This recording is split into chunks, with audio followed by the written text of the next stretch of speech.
I'm Scarlett, 34 years old, and yesterday I buried my husband.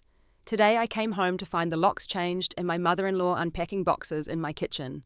You're just a wife without a will. This house belongs to family now, she sneered, waving papers in my face. I stared at her in silence, then smiled. She had no idea what was coming. Before I continue my story, I wonder if you've ever been betrayed by someone you tried to trust. Let me know where you're watching from and hit that subscribe button. This story might just give you the courage you need today. Growing up in a middle-class neighborhood in Seattle, I never imagined my life would take such dramatic turns. My parents raised me with a love for art and design, which eventually led me to pursue a degree in architecture. I loved creating spaces where people could feel safe and at home. Little did I know how important that concept would become in my own life. I met James at a design exhibition downtown. I was showcasing a model for an eco-friendly apartment complex, and he stopped by my display longer than any other visitor. Tall with warm brown eyes and an infectious laugh, James wasn't just handsome, he was genuinely interested in my work. The way you've integrated natural light with privacy, it's brilliant, he said, examining my model from every angle. I've never seen anything quite like it. When he finally introduced himself as James Barrett, a corporate attorney, I felt that immediate spark people talk about, but I never believed in. We exchanged numbers, and by the next weekend, we were having dinner at a small Italian restaurant overlooking the water. Our courtship was like something out of a movie, the kind where everything just falls perfectly into place. James was passionate about his work, but never let it consume him. He surprised me with picnics in the park, weekend trips to the coast, and little notes hidden in my bag that I would find throughout the day. I fell hard and fast, and so did he. 6 months after we met, James proposed during a sunset hike to our favorite viewpoint. The ring was a vintage sapphire surrounded by tiny diamonds, exactly what I would have chosen for myself. "I want to build a life with you, Scarlett," he said down on one knee with that beautiful ring. "A life full of love and laughter and beautiful spaces that we create together." We were married within the year, a small ceremony with close friends and family, and that's when I first encountered the tension with James's family, particularly his mother Eleanor. She was cold during the wedding preparations, offering stiff smiles and thinly veiled criticisms. "The Barrett men usually marry within certain circles," she mentioned during our first meeting. Her eyes assessed my modest dress and simple jewelry with obvious disappointment. "James has always been our free spirit?" Despite her chilly reception, I was determined to win her over. James was her only son after all, and I wanted harmony in our new family, but every attempt I made seemed to fall flat. Homemade dinners were picked at with comments about unusual spices. Thoughtful gifts were acknowledged with polite but distant thanks. James noticed, of course. "Mum's just protective, he explained one night after a particularly tense dinner at their family home. "Dad left when I was young and she's never quite gotten over it.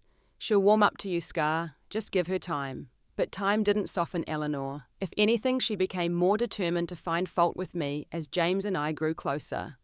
Our dream home came 2 years into our marriage, a beautiful craftsman-style house with a spacious yard and plenty of room for the family we hoped to have. I poured my heart into designing each room, creating the warm, inviting space we'd both envisioned.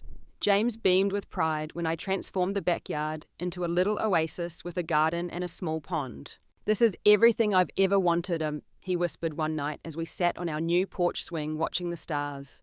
"You're everything I've ever wanted." Those were the golden days filled with morning coffee on the porch, weekend barbecues, with friends and plans for the future. We talked about children, travel, growing old together in the home we'd created.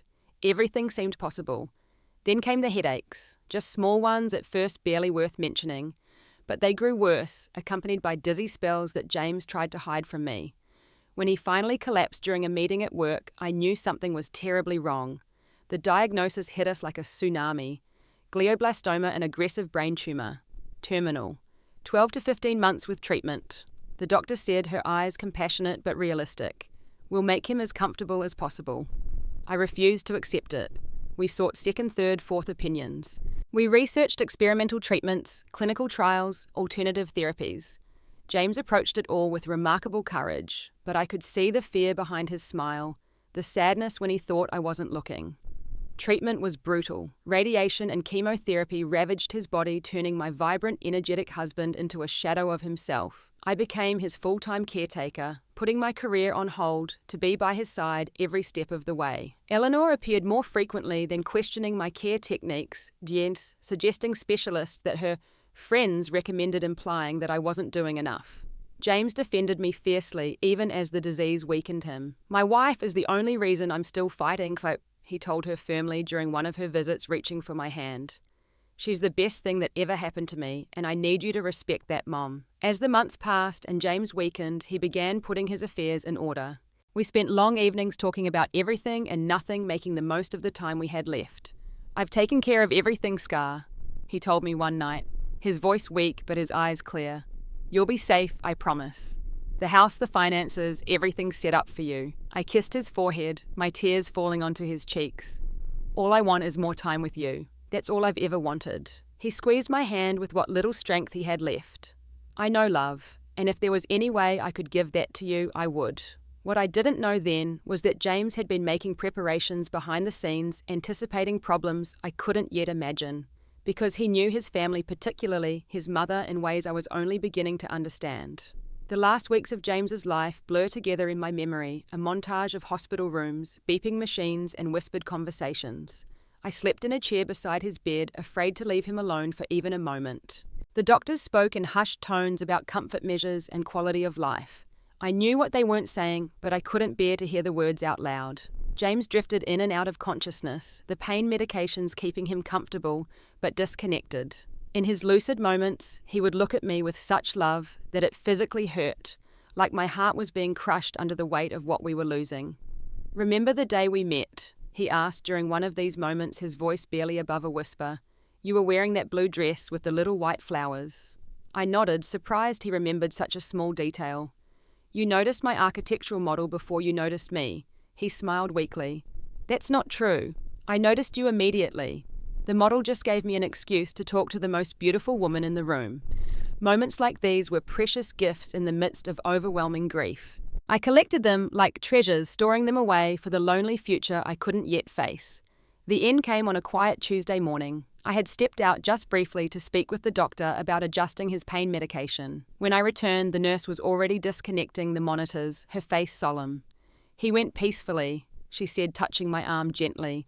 I don't think he was in pain. I stood frozen in the doorway, unable to process what she was telling me. James looked like he was sleeping, his face more relaxed than it had been in months.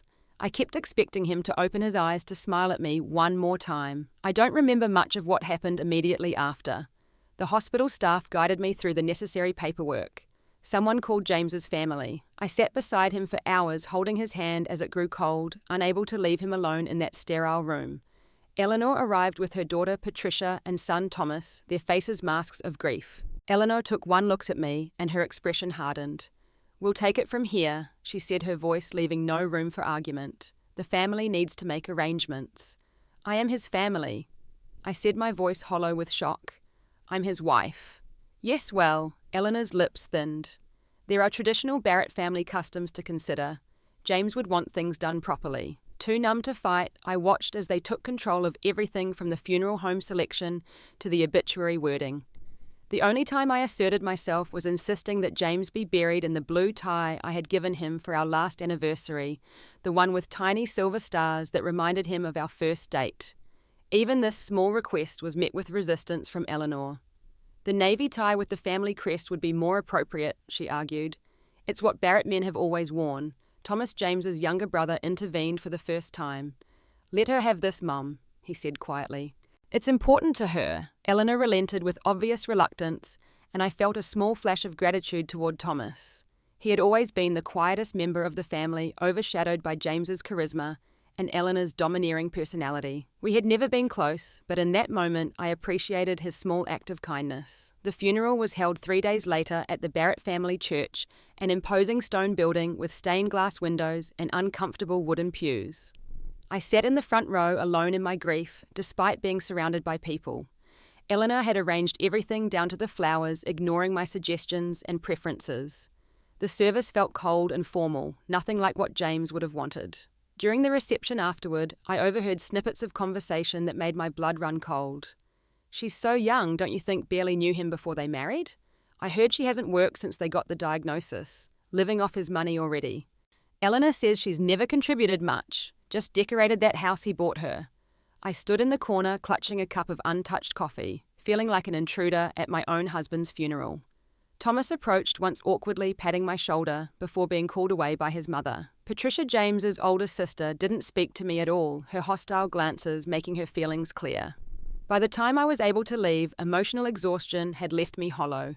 I drove home in a daze, barely registering the familiar streets and turns. All I wanted was the comfort of our home, the space James and I had created together, filled with memories of happier times. I parked in the driveway, noting absently that there were unfamiliar cars parked on the street. Assuming they belonged to well-meaning neighbours bringing food or condolences, I gathered what little energy I had left and made my way to the front door. My key didn't work. I tried again, jiggling the lock, wondering if grief had made me forget how to perform this simple action I'd done thousands of times before. But there was no mistake. The familiar brass lock had been replaced with a shiny new one, my key useless in its face. Confused and growing alarmed, I rang the doorbell, then knocked when no one answered. Finally, the door swung open to reveal Eleanor, dressed in black, but looking oddly triumphant rather than grieving. "Scarlett," she said, her voice cool. "I wasn't expecting you back so soon." Before I could respond, I glimpsed movement behind her. People were carrying boxes into my house. My furniture had been rearranged. And on the entry table where James and I kept our keys and mail sat Eleanor's distinctive purse and a stack of papers I didn't recognize. "What's happening?" I asked, my voice barely audible. "What are you doing in my house?" And that's when my world, already shattered by James's death, crumbled completely beneath my feet. "Your house?" Eleanor's eyebrows rose in mock surprise. "I think you're confused, dear.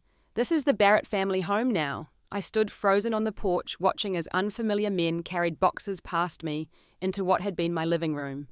Through the open door, I could see Patricia directing the placement of what looked like Eleanor's antique side table, where our reading nook had been. "I don't understand." I managed my grief-addled brain, struggling to process what was happening. "James and I bought this house together. We've lived here for years." Eleanor stepped outside, partially closing the door behind her, as if to prevent me from entering my own home. She pulled several folded papers from her pocket and thrust them toward me. "The house was purchased solely in James's name," she said, her voice taking on a lecturing tone. "As his mother and closest living relative, I inherit his estate. It's quite straightforward."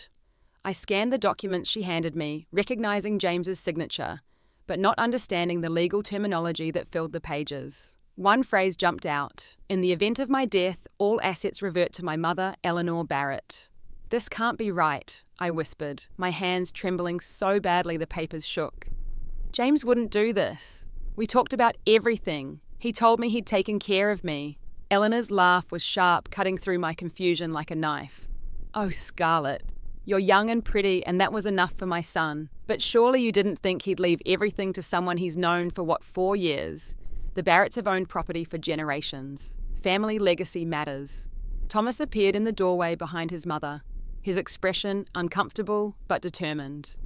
"Mum thought it best if we got settled quickly," he explained, not quite meeting my eyes. "The lawyer confirmed everything yesterday." "What lawyer?" I demanded, finding my voice at last. James had his own attorney, Marcus Whitfield. He handled all our legal matters. "A family friend," Eleanor dismissed with a wave of her hand. "James used his services occasionally, but Barrett family matters are handled by Barrett family attorneys." She gestured to the street, where I noticed for the first time that my car was surrounded by boxes and suitcases. "We've packed your personal things, clothes, makeup, that sort of thing. You're welcome to take them, of course." I stared in disbelief at the pile of hastily packed boxes. 4 years of my life reduced to a few cardboard containers on the curb. Through the open door, I could see more strangers carrying Eleanor's furniture upstairs to what had been our bedroom. "You can't do this," I said, my voice rising with the first stirrings of anger cutting through my shock. "This is my home. James wanted me to have it." "There must be some mistake." Patricia appeared beside her mother, arms crossed defensively. "The only mistake was James not telling you the arrangements. But the will is clear. Perhaps you should call a friend to help with your things." Her gaze flicked dismissively to the boxes on the curb.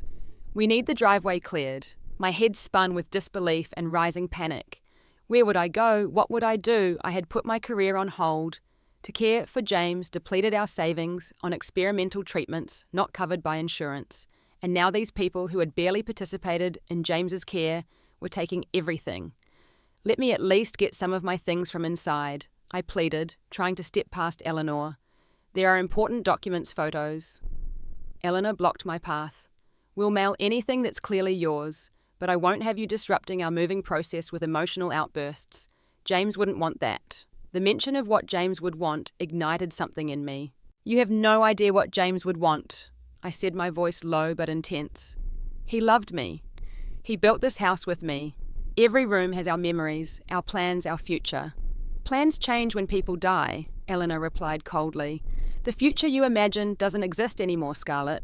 It's time to accept that and move on. Thomas at least had the decency to look ashamed. I'll help you load these into your car, he offered, gesturing to the boxes.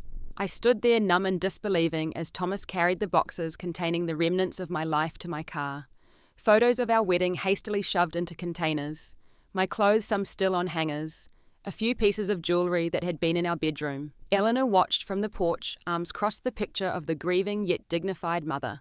Patricia had disappeared back inside, already redecorating what had been my home. As Thomas loaded the last box, I spotted my garden tools and a potted plant from my greenhouse in the backyard. The small mercy nearly broke me more than the cruelty had. James's laptop, I said, suddenly remembering. And his phone. They have photos, videos, memories. I need those. Thomas glanced nervously at his mother. Mom has those too, he said quietly, for family photos and contacts. I'm sorry, Scarlett. This is how it has to be. I got into my car, tears blurring my vision as I pulled away from the curb. In the rearview mirror, I watched Eleanor turn and walk into my home, closing the door firmly behind her. The click of that door closing felt like a physical blow, the final severing of my connection to the life James and I had built. I drove aimlessly for a while, unable to think clearly enough to form a plan. Eventually, I found myself parked outside the home of my closest friend, Gabriella. We had been roommates in college, and she had been my bridesmaid when I married James. She was the only person I could think of who might understand the magnitude of what had just happened. When Gabriella opened her door to find me standing there, tear-stained and surrounded by boxes, she didn't ask questions. She simply pulled me into a tight hug and helped me carry my things inside. Later, curled up on her couch with a blanket and a cup of tea, I couldn't bring myself to drink. I told her everything. The funeral, the locked door, Eleanor's triumphant smile as she showed me the will. This can't be legal, Gabriella insisted, her lawyer's instincts kicking in. She had graduated from law school the same year I finished my architecture degree. James wouldn't leave you with nothing. There must be something we're missing. I don't know anymore, I whispered, staring at the unfamiliar wall of Gabriella's living room. I thought I knew him so well, but what if I didn't? What if Eleanor's right and I was just temporary? The doubt was the worst part. Not just the loss of my home and possessions, but the seed of uncertainty it planted about James's love for me. Had it all been a lie? Had I imagined the depth of our connection? As night fell, I sat in Gabriella's guest room, surrounded by the boxes of my hastily packed life. I pulled out a photo album and traced James's face with my fingertip, looking for answers in his frozen smile. The man I loved wouldn't have left me homeless and alone. He wouldn't have put his mother's wishes above mine. There had to be an explanation. And then I remembered his words from that night in the hospital. I've taken care of everything, Scar. You'll be safe, I promise. James had never broken a promise to me. Never. Something wasn't right with Eleanor's story, and despite my grief and shock, I knew I needed to find out what it was. With that thought providing the first glimmer of purpose since James's death, I finally gave in to exhaustion. Tomorrow, I would start looking for answers. Tonight, I would allow myself to grieve not just for my husband, but for the home and life that had been taken from me in the space of a single afternoon. The next morning, I woke with swollen eyes and a clearer mind. The initial shock had hardened into resolve overnight. James had said he'd taken care of everything, and I trusted him enough to believe that even now.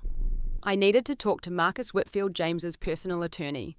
Not the Barrett family lawyer Eleanor had mentioned, but the man who had handled our house purchase, our taxes, and I suspected our will. Finding Marcus wasn't difficult. His office was in a sleek downtown building where James had taken me several times for document signings. What was difficult was gathering the courage to go there, to potentially discover that James had indeed left me with nothing. Want me to come with you? Gabriella offered over coffee. Her eyes were concerned, her own grief for James tempered by worry for me. I shook my head. This is something I need to do alone, but thank you. An hour later, I sat in Marcus Whitfield's waiting room, clutching my purse like a lifeline. The receptionist had looked surprised when I gave my name, immediately picking up the phone to whisper to someone on the other end. When Marcus himself burst through the door to the waiting room, his expression was one of shock and confusion. "Mrs. Barrett Scarlett." He looked around the room as if expecting to see someone else with me. "I've been trying to reach you for days." I blinked in surprise. "You have?" He nodded, gesturing for me to follow him into his office. "Since the day James passed. I called your home your cell phone. I even drove by the house yesterday, but no one answered the door." Once we were seated in his office, Marcus studied me with concern. "Are you all right? You look... Forgive me for saying so, but you look terrible." The simple acknowledgement of my state nearly broke my composure, but I forced myself to focus on why I was there. "James's mother and siblings have taken over our house." I explained, my voice steadier than I felt. "They changed the locks, packed up my things, and told me everything belongs to them now. They showed me a will I've never seen before." Marcus's expression shifted from concern to alarm. "That's impossible," he said, already turning to his computer. "James was very clear about his wishes. Everything was to go to you. The house, the accounts, everything." Hope flooded in my chest. "So there is a will, a real one?" "Of course there is." Marcus looked genuinely offended at the suggestion otherwise. "James came to see me the day after his diagnosis. He was adamant about putting everything in order for you." He opened a drawer and pulled out a thick file. "This is the most recent version, signed and witnessed 3 months ago." With trembling hands, I accepted the document he handed me. The first page bore James's familiar signature, along with those of Marcus and his paralegal as witnesses. And there, in clear legal language, was the truth. "I, James Edward Barrett, being of sound mind, do hereby bequeath all my worldly possessions and assets to my beloved wife, Scarlett Amelia Barrett." Tears blurred my vision as relief washed over me. James had kept his promise. He hadn't abandoned me. "There's more," Marcus said gently, moving to sit beside me rather than across the desk. James knew his family might cause difficulties. He was well aware of his mother's tendencies. He handed me a sealed envelope with my name written in James's handwriting. "He asked me to give this to you personally, and there's something else you should see." Marcus turned his computer screen toward me and clicked on a video file. James's face filled the screen, pale and thin from treatment, but with clear, determined eyes. "Hello, my love." The recording began, and I had to stifle a sob at the sound of his voice. "If you're watching this, then I'm gone, and knowing you're trying to be strong for everyone else." His familiar smile, though weaker than before, still reached his eyes. "That's one of the things I've always loved about you. Your strength. You're going to need it now, especially dealing with my family." He paused, his expression growing serious. "Mom never accepted that what we had was real. She's convinced herself you married me for money or status or some other reason that makes sense in her world. But you and I know the truth." His eyes softened. "We loved each other, completely, and that's why I've made sure you're taken care of." I listened, transfixed, as James outlined exactly what he had arranged. Not just the will leaving everything to me, but a sizable life insurance policy, detailed instructions for his financial accounts, even arrangements for the maintenance of our home. "Mum will fight it," he warned. "She'll try to claim I was coerced or not of sound mind. That's why I'm making this video with Marcus present as a witness to my mental state." He glanced off camera, presumably at Marcus, before continuing. "Everything is legally airtight. The house is yours. The savings are yours. The future we planned is still yours to create, even if I can't be there to share it." Tears streamed down my face as I watched James, clearly weak but determined, ensure my future, even as he faced the end of his own life. "I love you, Scarlett." He concluded, his eyes intense despite his fatigue. "Don't let them take that away from you. Not our home, not our memories, and especially not your belief in what we had. It was real, it mattered, and it will always be a part of you." The video ended, and I sat in stunned silence, clutching the envelope he had left for me. "James told me his mother might try something like this," Marcus said, breaking the silence. "That's why we took extra precautions with the will and recorded his statement. There's no legal ground for what they're doing, Scarlett. None whatsoever." I opened the envelope with shaking hands. Inside was a letter from James, along with a flash drive, and a small key I recognized as belonging to our safe deposit box at the bank. "What happens now?" I asked, looking up at Marcus. "They're already in the house. They've taken over everything." Marcus's expression hardened with professional determination. "Now we fight back. Legally, everything is yours. We just need to enforce it. He picked up his phone. With your permission, I'd like to send a formal cease and desist letter immediately followed by court action if necessary. For the first time since James died, I felt a spark of something other than grief or shock. Something that felt dangerously close to satisfaction. Yes, I said, straightening in my chair. Send it, and then I want to go home. 3 hours later, armed with copies of the real will, James's video statement, and a court order Marcus had expedited through a judge who knew James Burr's return to my house. This time I wasn't alone. Marcus accompanied me along with a police officer to ensure there would be no further illegal eviction.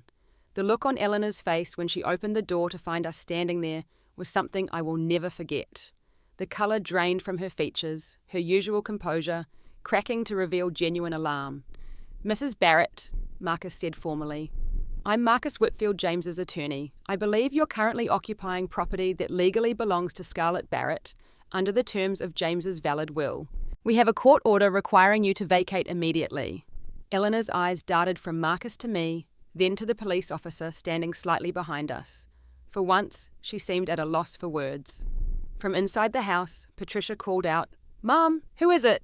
When she appeared in the doorway and saw me, her expression turned venomous. You have some nerve coming back here. We told you yesterday that this house belongs to the family now. Marcus stepped forward, handing copies of the documents to both women. That is factually and legally incorrect. As you can see from these papers, James Barrett left his entire estate to his wife Scarlett. The document you showed her yesterday appears to be fraudulent. Eleanor's shock quickly morphed into defiance. This is absurd. James would never leave everything to her instead of his own family. He wasn't thinking clearly at the end. She manipulated him when he was vulnerable. Actually, Marcus replied, his voice cool and professional, James anticipated you might make that claim. That's why he recorded a video statement 3 months ago, well before his condition deteriorated, explicitly, confirming his wishes and his sound mental state. Would you like to view it now, or would you prefer to do so in court? The mention of a video seemed to strike Eleanor like a physical blow. She clutched the doorframe for support, her carefully constructed narrative crumbling before her eyes. Thomas appeared behind his mother and sister, taking in the scene with widening eyes. When he saw me, something like shame crossed his features. Perhaps, the police officer suggested calmly, you folks could start gathering your personal items while Mrs. Barrett re-enters her home. Eleanor drew herself up, attempting to salvage her dignity. This isn't over. We'll contest this. James wasn't in his right mind when he married her, let alone when he supposedly made this will. You're welcome to try, Marcus replied evenly. But I should inform you that contesting a valid will without substantial evidence is costly and rarely successful. Not to mention the potential criminal charges for the attempted theft of property and presenting fraudulent documents. As I stepped past them into my own home, I noticed the destruction they had already wrought in just one day. Family photos removed from walls, my carefully chosen furniture pushed aside to make room for Eleanor's antiques. The warm, inviting space James and I had created together transformed into a cold reproduction of the Barrett family home. But most devastating was what I found in James's office. His desk had been emptied drawers, cleared of the personal items I had hoped to keep. The wall of photos documenting our life together had been stripped bare, the frames piled carelessly in a box. They've taken his things, I said to Marcus, my voice breaking. All his personal items, our photos, our memories. The police officer, who had been professionally detached until then, softened slightly. Ma'am, if they've removed property that belongs to you, we can document that for your attorney. Over the next few hours, I watched as Eleanor, Patricia, and Thomas were forced to remove their belongings from my home. Eleanor maintained a stony silence, her fury evident in every rigid movement. Patricia muttered under her breath about ungrateful gold diggers and family betrayal. Only Thomas showed any sign of remorse, pausing as he carried out a box to say quietly, I'm sorry, Scarlett. I didn't know about the real will. By evening, they were gone along with the furniture they'd brought and the boxes of James's personal effects they'd packed. The house felt hollow and violated, but it was mine again. The locks were changed back this time, with keys only I possessed. As Marcus and the officer prepared to leave, I stood in the empty foyer, overwhelmed by the task of reclaiming my home and my life. What about James's things they took? I asked Marcus. The photos, his laptop, his personal items. We'll include those in the legal action, he assured me. Everything that belonged to James is legally yours now. They'll have to return it all or face consequences. Left alone in the house that night, I wandered from room to room, taking inventory of what remained and what was gone. In our bedroom, I found James's closet partially emptied, his favourite sweaters and the tie I'd given him for his last birthday missing. On his nightstand, the framed photo of us on our honeymoon had vanished, leaving a telling, dust-free square. I sat on our bed, clutching one of his remaining shirts to my chest, and finally allowed myself to feel the full force of my anger. Not just at Eleanor's cruelty and entitlement, but at the fact that in the midst of my overwhelming grief, I'd been forced to fight for what was rightfully mine, that instead of being allowed to mourn my husband, I'd had to defend our life together against people who should have supported me. Opening the letter James had left me, I read his words through tears. He had known his mother would never accept me as the rightful heir to anything Barrett. He had anticipated her actions with painful accuracy and prepared accordingly. What hurt most was realizing that he had carried this knowledge even as he battled his illness, worried about protecting me even as he faced his own mortality. "Don't let them steal your future, Scar," he had written. "The house is yours because we made it ours. The life we built is yours to continue. And if Mum can't accept that it's her loss, not yours." With his words giving me strength, I began the process of reclaiming our space. I couldn't replace the stolen photos or recover the missing mementos yet, but I could refuse to let Eleanor's brief invasion destroy the home James and I had created. Later that night, I plugged in the flash drive James had left me. It contained hundreds of photos backed up from his phone and computer videos of our vacations, scans of cards we'd exchanged, even voice recordings of random moments he'd captured. It was as if he'd created a digital time capsule of our life together, knowing his mother might try to erase the physical evidence. As I scrolled through the memories, I felt James's presence surround me, reminding me of what Eleanor had tried to make me doubt our love had been real, powerful, and worth fighting for. And I was just beginning to fight. The weeks following my confrontation with the Barretts were a chaotic blend of legal proceedings, grief, and slow reclamation of my life. Marcus proved to be not just an excellent attorney, but a compassionate ally, guiding me through the complex process of officially claiming James's estate, while simultaneously pursuing legal action against his family for their attempted theft. "They knew about the real will," Marcus explained during one of our meetings, sliding a document across his desk. "This is proof that Eleanor was informed of James's wishes immediately after his death. She deliberately ignored it and tried to present a fraudulent document instead." I stared at the delivery confirmation, showing Eleanor had received Marcus's letter the very day James died. So she knew when she changed my locks. When she packed up my things, she knew she was breaking the law. Marcus nodded grimly, which is why the judge granted the emergency injunction and why we're pursuing additional legal remedies. Seeing the discovery that Eleanor had deliberately attempted to defraud me transformed my grief into something harder, more focused.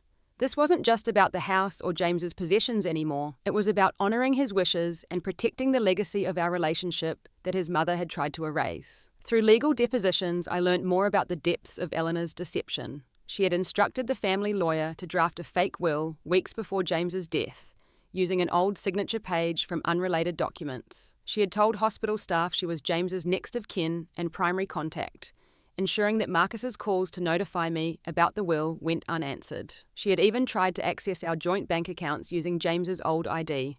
The most shocking revelation came from Thomas during his separate deposition. Unable to meet my eyes across the conference table, he admitted that Eleanor had tried to convince James to change his will while he was heavily medicated in his final weeks. "She would visit when she thought you were getting coffee or resting," Thomas said, his voice low with shame. "She'd bring papers for him to sign, telling him they were just family matters that needed his attention. But he refused.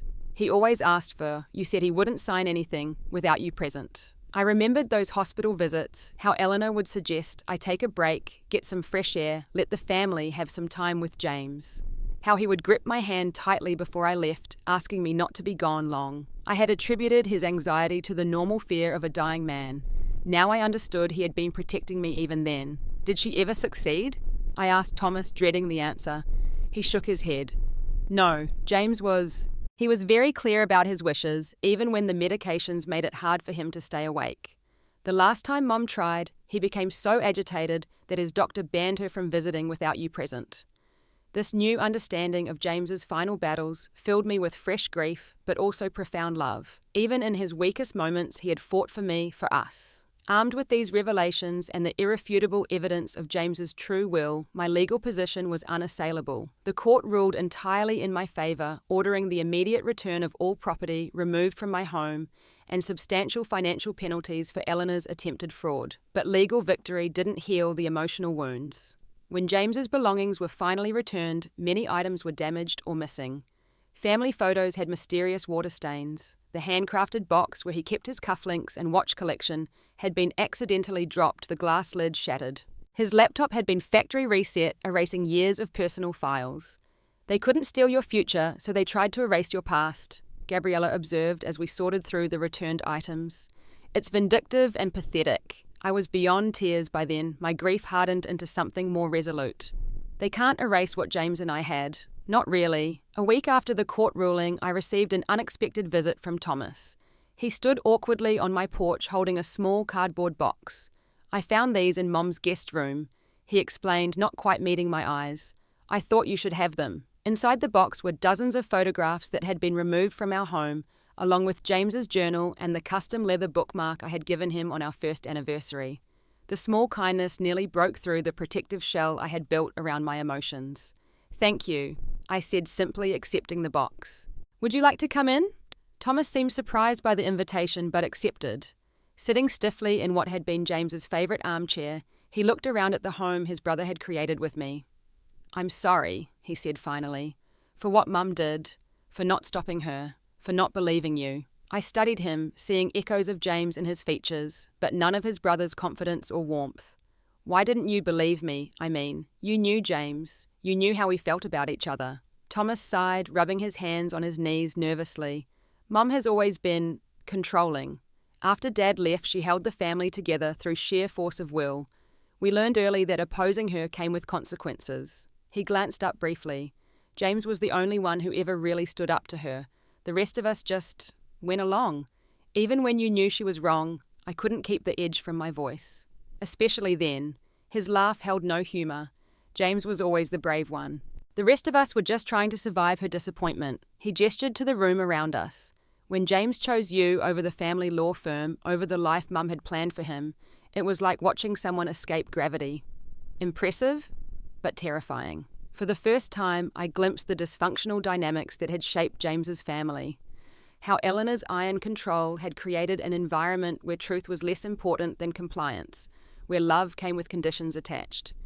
He talked about you sometimes, I said, softening slightly. He wished you'd find your own path too. Thomas nodded, his eyes suddenly bright with unshed tears.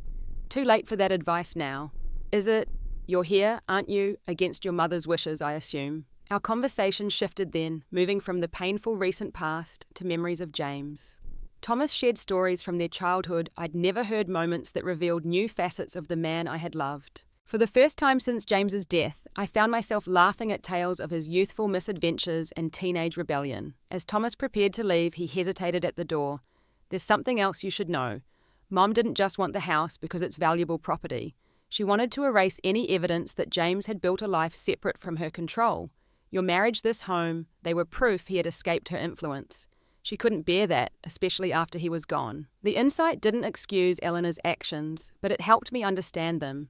Her cruelty wasn't just about money or property, it was about maintaining the illusion of control over a son who had chosen his own path. Will she keep fighting the court decision? I asked. Thomas shook his head. She can't. The evidence is too clear, but that doesn't mean she'll ever accept it or you. After he left, I sat in the quiet house turning over this new perspective. James had escaped the gravitational pull of his mother's control, choosing love over obligation, authenticity over appearance. In doing so, he had built something real with me, something worth protecting. That night, I opened our safe deposit box with the key James had left me. Inside, among important documents and family jewellery, I found another letter addressed to me in his handwriting. This one was dated just 2 weeks before his death. My dearest Scarlett, it began, if you're reading this, then the worst has happened and I've had to leave you far too soon. I'm sorry for that, more sorry than I can express, but I'm not sorry for a single moment of the life we built together. Tears blurred my vision as I continued reading, James's voice so clear in the words that it was as if he was sitting beside me, speaking directly into my heart. I know Mum will make things difficult. She never understood what we had because she's never experienced unconditional love. Don't let her bitterness poison the beautiful thing we created. Our home is yours now. Fill it with whatever brings you joy. The future we planned is still yours to shape, even if I can't share it with you." The letter continued with practical advice about the estate, the insurance policy contacts, who could help me with various aspects of settling his affairs. But it was the final paragraph that broke through the protective walls I had built around my grief. "Above all, remember that you are loved, Scarlett. Not just in the past, but always. The love we shared doesn't end with my life. It continues in you, in the person you became during our time together, in the strength you've always had, but perhaps couldn't always see. That love is your inheritance, more valuable than any house or bank account. And unlike those things, no one can ever take it from you." For the first time since James died, I allowed myself to fully feel the loss, to collapse under the weight of grief I had been holding at bay while fighting for our home. I cried for the future we would never share, for the children we had planned, but would never have, for the growing old together that had been stolen from us. But mixed with the grief was a new determination. James had fought to protect our life together, even from his hospital bed. He had prepared for every contingency, anticipated every obstacle. The least I could do was honour that effort by reclaiming not just the physical space we had shared, but the joy we had found in it. Eleanor had tried to erase our history. Now it was up to me to preserve it, and to build something new from the foundation James and I had created together. Something that would honour his memory while allowing me to move forward. It wouldn't be the future we had planned, but perhaps it could still be a future worth living. Armed with James's letters, the legal victory, and a newfound clarity about Eleanor's motivations, I began the process of truly reclaiming our home. This wasn't just about moving furniture back into place or rehanging pictures on walls. It was about honouring James's wishes while finding a way to live with his absence. My first step was hiring a locksmith to change every lock in the house, installing a security system James and I had discussed but never implemented.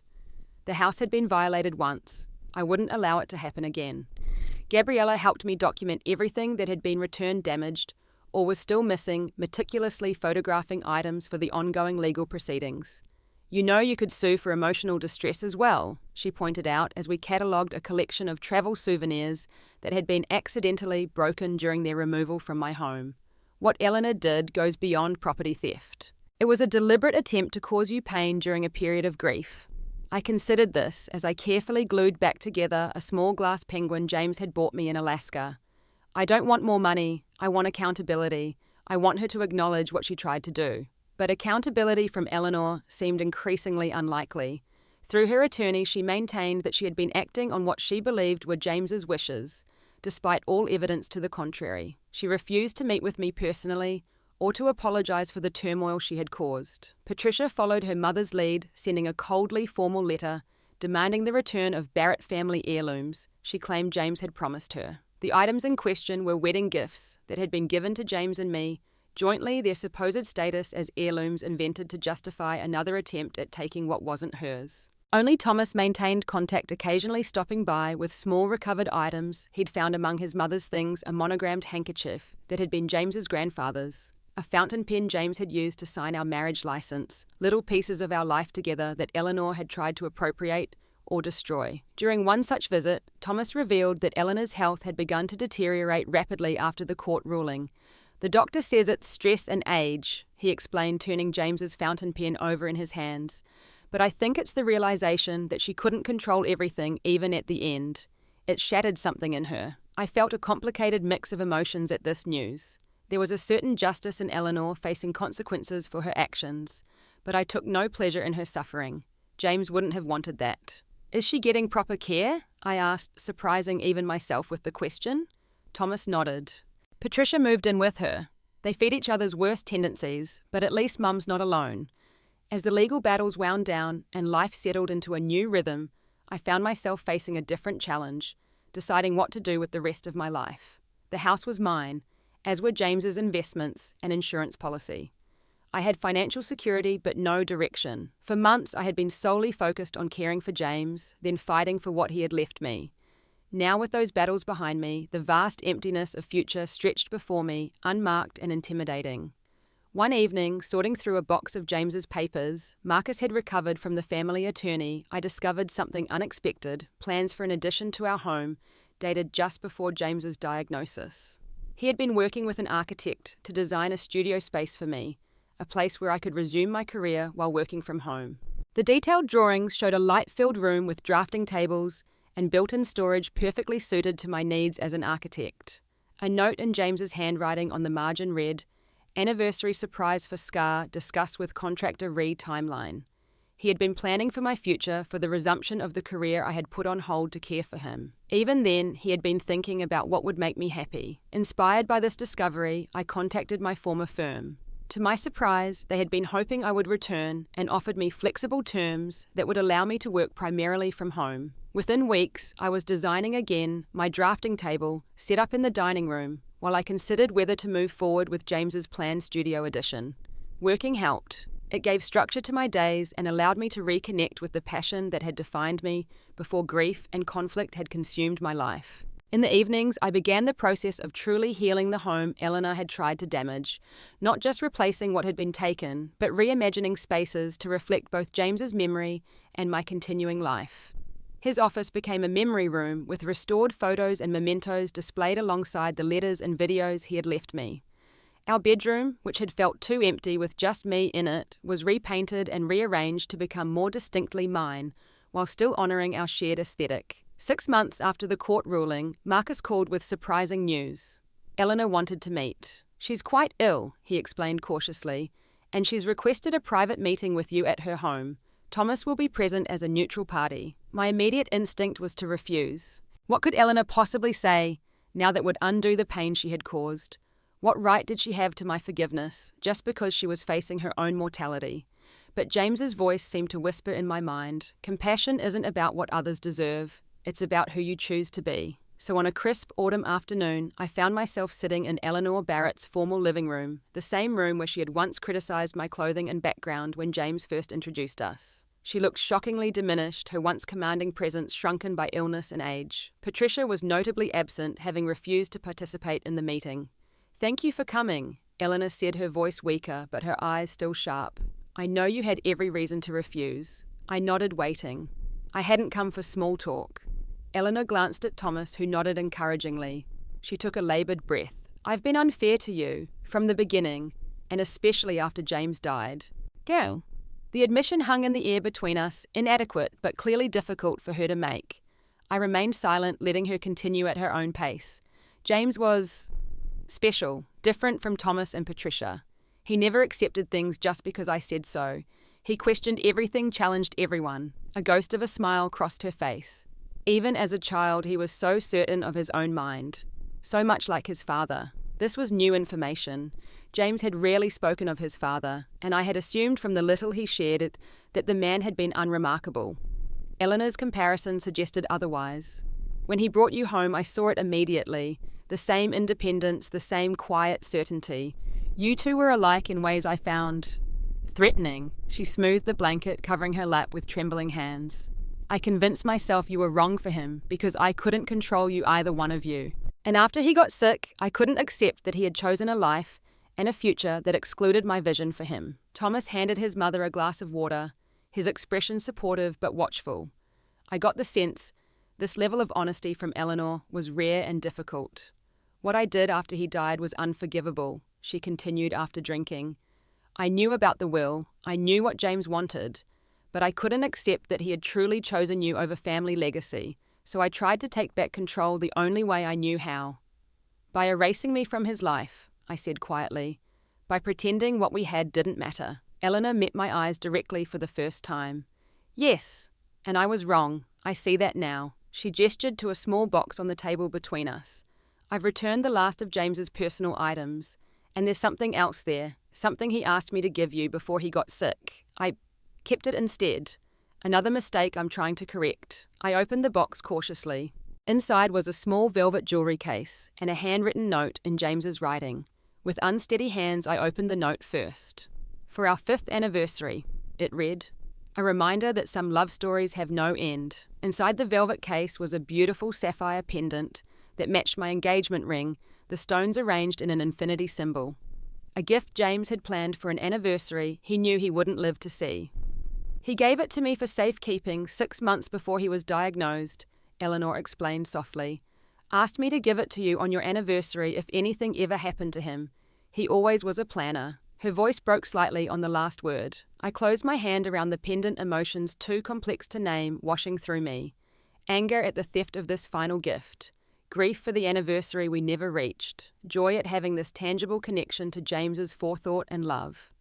I'm dying, Scarlett, Eleanor said bluntly, breaking the silence. Pancreatic cancer. The irony isn't lost on me. James fought so hard and now I'm facing the same battle. I'm sorry, I said and meant it despite everything. Cancer was a terrible way to die, as I knew all too well from watching James's decline. I don't want your pity, Eleanor replied with a flash of her old sharpness. But I would like peace if possible, between us, for James's sake. I studied her, trying to gauge her sincerity. Was this genuine remorse, or just another manipulation? Thomas seemed to read my doubt. Mom's been working with a therapist, he offered, trying to understand why she did what she did. It's been illuminating for all of us. Eleanor nodded. Too late, perhaps, but necessary. Looking at this diminished woman, I realized something important. My anger at Eleanor, justified though it was, had become a burden I carried, tying me to the past and the pain it contained. Forgiveness wasn't about excusing what she had done. It was about freeing myself from the weight of ongoing resentment. I accept your apology, I said finally. I can't forget what happened, but I don't want to hold on to the anger anymore. James wouldn't want that for any of us. Relief visibly washed over Eleanor's face. Thank you, she whispered. James chose well when he chose you. I see that now. We talked for a while longer, the conversation gradually shifting from the painful past to shared memories of James. For the first time, Eleanor spoke of his childhood, without the filters of control and expectation, revealing the boy who had become the man I loved. She shared stories I had never heard, showed me photos I had never seen offering pieces of James I had thought lost forever. As I prepared to leave, Eleanor asked hesitantly, would you consider visiting again? There's so much more about James I could share with you. Stories from before you knew him. Cause I say, the request surprised me, but I found myself nodding. I'd like that. Thomas walked me to my car, looking relieved but thoughtful. That went better than I expected, he admitted. She's really changed. I observed, not quite a question. Facing death has a way of clarifying priorities, he replied. And therapy has helped her see patterns she never recognized before. The need for control, the inability to accept James's independence, the way she tried to shape all of us into extensions of herself. He shrugged.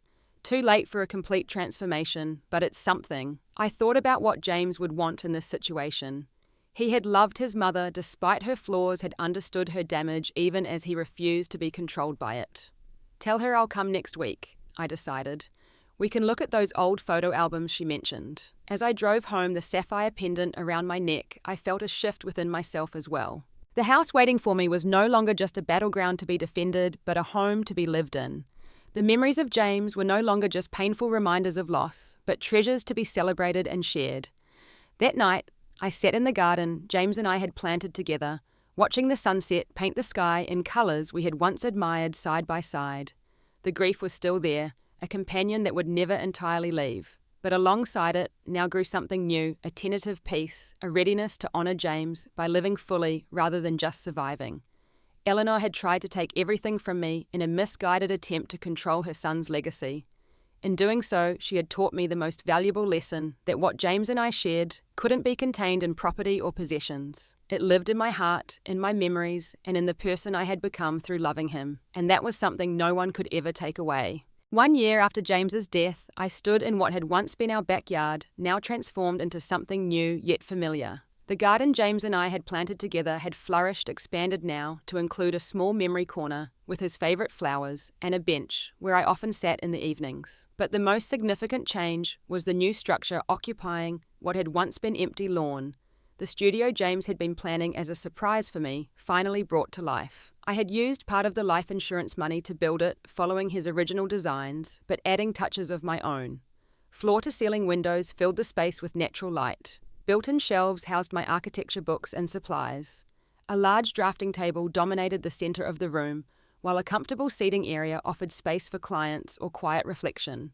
This studio had become the heart of my new beginning. 6 months earlier, I had taken the leap from rejoining my old firm to starting my own practice, specializing in creating healing spaces for people recovering from illness or loss. The work was meaningful, combining my professional skills with the hard-earned wisdom of my personal journey. Today, the studio was hosting a small gathering to mark both the anniversary of James's passing and the official opening of the Barrett Foundation, a non-profit organization I had established in his name.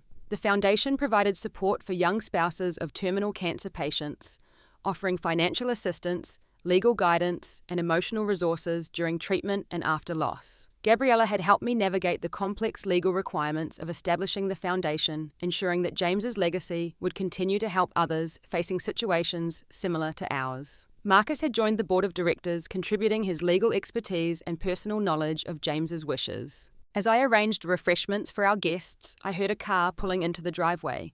Thomas emerged, helping Eleanor from the passenger seat. Despite her doctor's pessimistic prognosis, she had outlived expectations, though she now relied on a wheelchair and oxygen. Our weekly visits had continued, gradually transforming from awkward obligations into genuine connections as she shared more of James's childhood with me, and I shared stories of our life together. Patricia had finally reached out 3 months ago, her initial coldness slowly thawing as she witnessed her mother's transformation. She wasn't at the gathering today, still not entirely comfortable with our fragile truce, but she had sent a surprisingly thoughtful card acknowledging the foundation's work. As more guests arrived, the studio filled with people whose lives had intersected with mine and James's. Colleagues from his law firm, friends who had supported us through his illness, the first recipients of the Foundation's assistance programs. Even Hannah, the compassionate nurse who had cared for James in his final weeks, had come to show her support. In the midst of conversation and connection, I slipped away briefly to visit the memory room, needing a moment alone with James on this significant day. The space had evolved over the year, becoming less a shrine to grief and more a celebration of the life we had shared. Photos from our travels lined the walls. His favorite books filled the shelves. The leather chair where he used to read still held the slight indentation of his form. I touched the sapphire pendant at my throat, the anniversary gift he had arranged so thoughtfully before his death. "We're doing it, James," I whispered to the empty room. "Everything you hoped for, everything you planned. It's happening." No response came, of course. I had long since stopped expecting ghostly whispers or supernatural signs. But in the quiet certainty that had grown within me over the past year, I felt James's presence in a different way, not as a spirit lingering in the house, but as an enduring influence on the person I had become. Rejoining the gathering, I found Eleanor by the windows gazing out at the garden James and I had planted. When she noticed me approaching, she reached for my hand with surprising strength. "He would be so proud of you," she said, her voice thin but clear. "Of all this, the foundation, your work, the way you've carried forward. He'd be proud of you too," I replied, meaning it. "The changes you've made, the relationship you've built with Thomas, the way you've faced your illness with grace." Eleanor's laugh was soft and self-deprecating. "Better late than never, I suppose. Though I wish—" She trailed off, looking out at the garden again. "I wish I had understood sooner what James saw in you, what you two built together. I missed so much by being stubborn and controlling. We can't change the past," I said gently, "but the present is still ours to shape." She nodded, squeezing my hand. "Wise words from someone so young. No wonder my son loved you." Marcus called for everyone's attention, then signaling the start of the brief ceremony to officially launch the foundation. As the designated speaker, I moved to the front of the room, looking out at the faces gathered to honor James's memory and support the work being done in his name. A year ago today, I lost my husband, my best friend, my partner in creating this beautiful home. I began, my voice steady, despite the emotion behind the words. In the dark days that followed, I couldn't imagine finding purpose or joy again. All I could see was what had been taken from me. Glancing at Eleanor, who watched with tear-filled eyes, I continued. "I faced challenges I never anticipated, fought battles I never sought. But through it all, I discovered something powerful, that love doesn't end with death. It transforms. It finds new expressions. It continues to shape us long after the person we loved is gone." I explained the Foundation's mission, how it would provide the guidance and support I had needed during my own journey. I shared stories of the first families we had already helped, of the difference even small interventions could make in the lives of people facing overwhelming loss. James was a planner, I said, smiling at the memory of his careful preparations. He thought of everything arranged for every contingency, made sure I would be secure even after he was gone. But the greatest gift he gave me wasn't financial security or legal protection. It was the absolute certainty that I was loved completely and without reservation. I touched the sapphire pendant at my throat, drawing strength from its connection to James. That certainty became my foundation when everything else seemed to crumble. And now through this organisation, we hope to offer that same certainty to others walking similar paths. To remind them that they are not alone, that their love stories matter, and that even the deepest loss can eventually lead to new beginnings. As the ceremony concluded and the foundation was officially launched, I mingled with our guests, accepting congratulations and sharing memories of James. Throughout the afternoon, I caught glimpses of Eleanor deep in conversation with various attendees, including several of the young widows the foundation was supporting. The woman who had once tried to erase my place in James's life was now helping to ensure his legacy continued through my work. Later, as the gathering began to disperse, I found myself alone with Thomas in the garden. He had been instrumental in helping Eleanor accept her diagnosis and treatment options, showing unexpected strength in supporting both his mother and sister through the family's transformation. "You've created something remarkable here," he said, gesturing toward the studio and the people still chatting inside. "Not just the foundation, but this whole new life." James would be amazed. "Sometimes I am too," I admitted.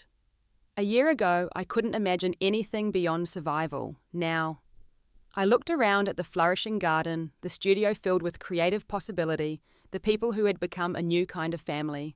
Now I'm building something new, something that honors James without being limited by his absence. Thomas nodded thoughtfully. That's the thing about legacy, isn't it? It's not about preserving something static from the past. It's about growing something new from the seeds that were planted. His words stayed with me long after the last guest had departed, and I was alone again in the house that had once been a battleground. In the quiet evening, I walked through rooms that no longer echoed with loss, but hummed with possibility. The home James and I had created together had evolved just as I had, incorporating his memory while making space for new growth. Eleanor's attempt to claim this house to erase my connection to James and appropriate his legacy for herself had indeed been her biggest mistake. Not just because she failed legally, but because in fighting her, I had discovered strengths I never knew I possessed.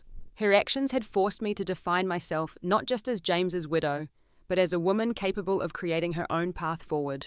That night, I sat on the porch swing, where James and I had once watched the stars, a glass of his favourite wine in my hand, and reflected on the journey of the past year. The grief was still there, a quiet companion rather than the overwhelming force it had once been. But alongside it had grown acceptance, purpose, even moments of joy. From inside the house, I heard the faint chime of my phone, probably Thomas texting to let me know they had arrived home safely. Tomorrow would bring foundation work, client meetings, perhaps lunch with Gabriella, or a visit to Eleanor. Life continuing evolving, creating new patterns around the James-shaped absence in its centre. "I'm okay," I whispered to the night sky, a declaration to myself as much as to James's memory. Not the same, but okay, building something new from what we started together. Sometimes the deepest wounds teach us the greatest strength. Sometimes a broken heart is where the light shines through most brightly. And sometimes when everything we thought defined us is taken away, we discover who we truly are. Have you found strength in your own deepest pain? I'd love to hear your stories in the comments below. And if this story touched your heart today, please consider subscribing and sharing to help others who might be walking similar paths. Remember that whatever loss or challenge you're facing, you're never truly alone. Thank you for being here with me today, and I wish you healing and peace on your own journey forward.